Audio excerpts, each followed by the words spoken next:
Acting Llywydd, and thank you, Jane, for proposing this debate. I would like to start by saying that I agree that there are significant numbers of Welsh workers who are employed in industries that will undergo significant change as part of the transition to net zero. However, I am not convinced that transition to zero carbon economy in Wales is going to cause either widespread unemployment or have any negative impact on employment at all. If anything, I would argue that these industries will invest more in their staff in order to train them for their decarbonisation transition, and as such I am at a loss as to why people would think that it could be an unjust transition for workers as we move to a zero carbon economy.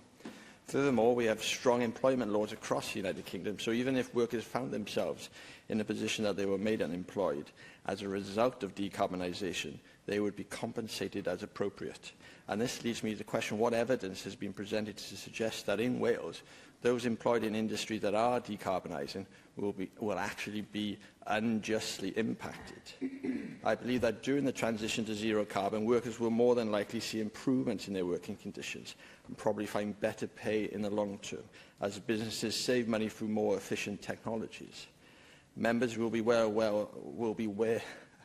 aware that the Climate Change Committee, an independent statutory body established under the Climate Act 2008, whose purpose is to advise the UK and devolved governments on adapting, among other things, to the impacts of climate change, reports that for Wales, and I quote, "The net zero transition will bring real savings as people use fewer resources and adopt cleaner, more efficient technologies."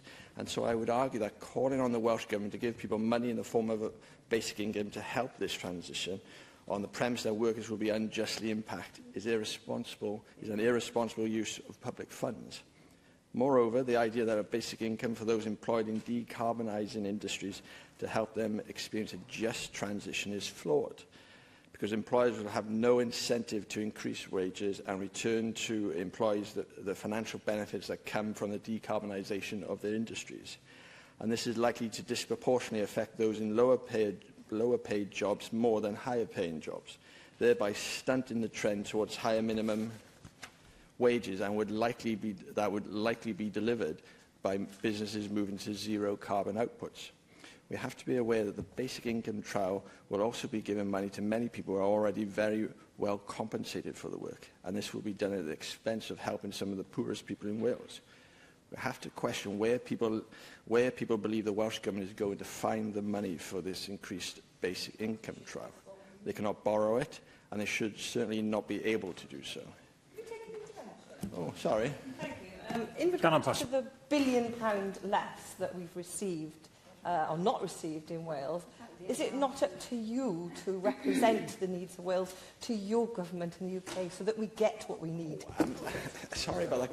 Could you repeat that question again, but into the microphone? Sorry. I do apologise, Joel.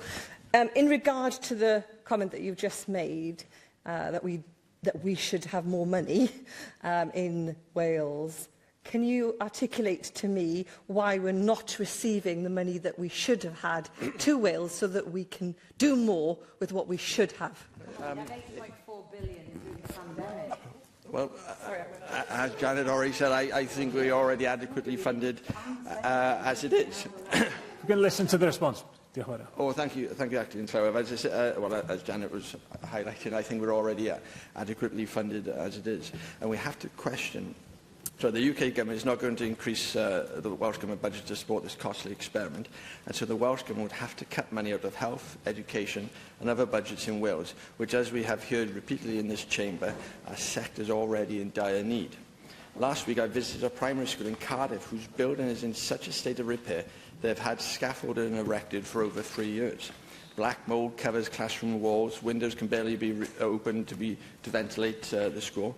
There's significant damp problems with cracking and falling plaster. Lunchtimes are staggered over 2 hours because 40% of the playground has been lost to scaffolding. There's almost no natural light into classrooms. There's water leaking close to electrical points. Buckets have to be used to catch rainwater. And I question how expanding this basic income pilot is a good use of public money when this government will allow our nation's children to be educated in such appalling conditions. Might I also remind members that the basic income is not a devolved matter, and that we should not be doing, and we should be encouraging the government to stop wasting money on these pointless pet projects and use their time and resources to resolve the issues that they're actually tasked with, such as trying to resolve the continually failing education standards and dealing with the 700,000 people who are on NHS waiting lists. Acting Clywyd, I see no benefit for the people of Wales in this government extending their basic income trial and wasting public money in this way. I believe that those workers in industries that are transitioning to zero carbon will not be unjustly impacted, and therefore I would encourage all members here to vote against supporting this motion. Thank you.